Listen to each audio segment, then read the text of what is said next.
buenas tardes, buenas noches, dependiendo en el horario en el cual me estén viendo.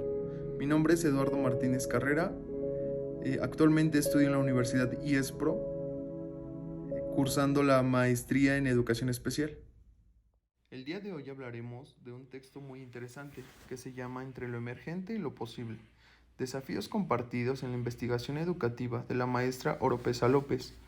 Iniciamos diciendo que la educación especial a la educación inclusiva ha tenido un gran movimiento a lo largo de estas últimas décadas. En estudios realizados por la Universidad Autónoma de San Luis Potosí, la Universidad Pedagógica Nacional, se observa una línea de cambio a lo largo de todo este proceso de desarrollo entre la educación especial y la educación inclusiva.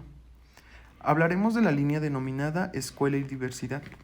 Este tiene como objeto de estudio los procesos educativos que se desarrollan con las personas excepcionales, entendiendo este término como personas que pueden deberse a tener muchos factores que puedan ser del ámbito cognitivo visual, auditivo lingüístico, motriz afectivo.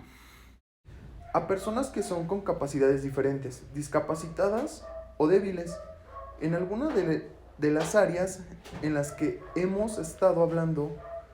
El texto nos ofrece un panorama de las características más moderadamente identificadas dentro del proceso de educación.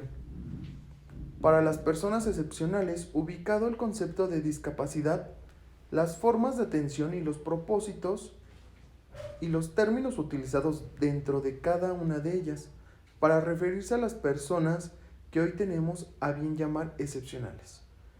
A lo largo de la historia, se ha hablado de la discapacidad de muchas maneras. Durante los procesos medievales se hablaba de los discapacitados como personas que habían sido castigadas por situaciones divinas o denominadas que aquellas personas provocaban temor para la población. En general, en este tiempo se hablaba que las personas con la discapacidad no podían ser educadas porque era una inversión que no iba a redituar. Durante el Renacimiento las condiciones empiezan a mejorar y se empieza a generar las primeras experiencias educativas con personas que representan discapacidad auditiva o visual. Gracias al gobierno de Benito Juárez empezamos a incluir personas con situaciones con síndrome de Down, entre algunos otros que buscaban, no obstante de ser reconocidos médicamente como diferentes, buscaban que pudieran tener una inclusión en el proceso y en el ámbito educativo. Hablamos pues de un proceso en el ámbito educativo. Un modelo de atención terapéutico que empieza a finales del siglo XIX y principios del siglo XX, que toma en cuenta dos factores: las transformaciones sociales derivadas de la revolución industrial, por un lado, entre lo que se encuentran los movimientos migratorios, los cambios de condiciones de trabajo y de vida. Entre algunas otras cosas, por otro lado, las situaciones económicas o socioeconómicas que se pusieron sobre la mesa, tomando en cuenta el proceso tan complicado de los alumnos, que se consideraban diferentes mentales. Estos dos datos demandaron una atención especial de los gobiernos que se tradujeron en una pedagogía terapéutica, también conocida como el modelo México, porque tomó de referencia a las prácticas médicas. Dentro del modelo educativo tomaremos en cuenta que el objetivo específico es la rehabilitación, que se entiende como la habilidad de la persona para poder desenvolverse en la vida cotidiana, con un mínimo de atención por parte de los otros, hacerlo más independiente física y hábilmente. Incluso tomemos en cuenta que se buscaba esto con el objetivo de no hacer a la persona dependiente, aunque tomando en cuenta este modelo y con el paso del tiempo podemos ver que las cosas han cambiado.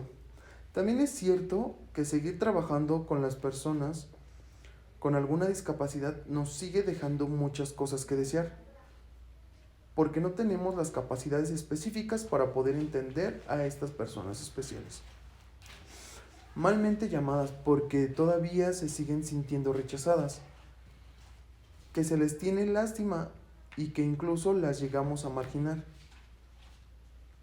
porque no sabemos convivir con ellas. Aquí es importante aclarar, no obstante, de que no se busca generar estos conceptos anteriores. También es cierto que al no tener nosotros los recursos y las herramientas para poder trabajar con ellos, lo que podemos ofrecer es lo que tenemos, y esto es en muchas ocasiones se convierte en una situación lastimera. El modelo educativo se inicia a partir de los años 70 y 80. Planteaba que es necesario considerar que la calidad de ser personas es importante, por lo que deben de ser eliminados los términos de discapacidad o minusvalía, o enfermos que calificaban o más bien describían a las personas. Incluso puedo atreverme a decir que etiquetaban y estigmatizaban a las personas, tomando en cuenta que a lo mejor sus capacidades serán muy diferentes.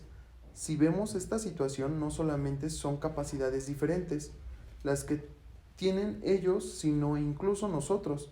También tenemos capacidades diferentes, solo que a veces los hemos encasillado en lugares que no los corresponden.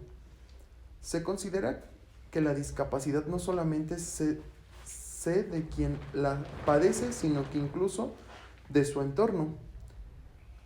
En este sentido, la sociedad debe de tener también una participación activa para eliminar este estigma respecto a cómo se observa a las personas con una capacidad diferente.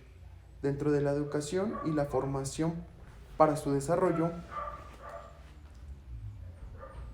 hemos de tomar en cuenta que en el aula regular, con la ayuda de un maestro auxiliar que presente su asistencia directa o colabore con otro maestro, nos ayudaría a tener una mejor capacidad de desarrollo en estos estudiantes que consideramos discapacitados. En algún aula regular, con asistencia terapéutica pedagógica en turnos que nos ayudan no solo a las personas que tienen discapacidad, sino a los que supuestamente no tenemos, a vernos como personas inclusivas organizando pequeños grupos para construir el aprendizaje con vistas a integrados cada día más a los grupos regulares, en clases especiales de escuelas regulares, en escuelas especiales, en el hogar, en hospitales, en alguna de otras cosas. Sin embargo, en 1992, el alumno empieza a integrarse a las aulas. Tenemos cosas positivas y cosas negativas. Y de este ingreso en las aulas, si bien es cierto a las personas con discapacidad a realizar actividades más comunes, también es cierto que se ve mermado en otras actividades, porque empiezan nuevamente a hacer esto, matizado, a ser tratado de una manera incorrecta o indebida por sus pares.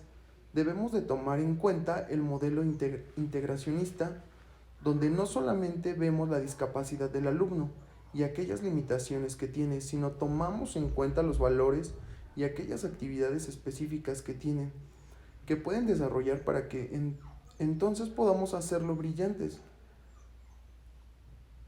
de lo que tienen, no solamente desde aquellas cosas que lo están limitando. Lo hemos etiquetado demasiado y necesitamos empezar a hacerlo brillar. Desde las cosas buenas que tiene, tenemos ejemplos tan claros como aquellos que podemos ver del grupo de pequeños con síndrome de Down, que hoy se encarga de atender una cafetería y tiene mejores resultados que las personas que no padecen ninguna enfermedad. Esto es parte incluso del modelo inclusivo, donde estamos personas que entendemos que todos somos diferentes, que no solamente por tener una facción de una cara diferente. A manera de conclusión, no me queda más que decir que la diversidad es un aspecto que ha cobrado relevancia a los últimos años y que las políticas de educación hasta este momento no responden totalitariamente a estas necesidades. Sin embargo, estamos dando nuevos pasos para poder hacer una integración de estas personas y de nosotros mismos. Esa es la realidad que hoy estamos viendo de la diversidad, en parte de un crecimiento y un desarrollo hacia un proceso globalizante. Haremos separación Y separar es lo único que nos va a llevar a cabo es entender aquello que consideramos igualdad. No se consiguió, se vuelve más un arma y una herramienta para excluir y para no dañar a muchas personas. Por mi parte es todo. Les agradezco el tiempo y que tengan un excelente día. Gracias.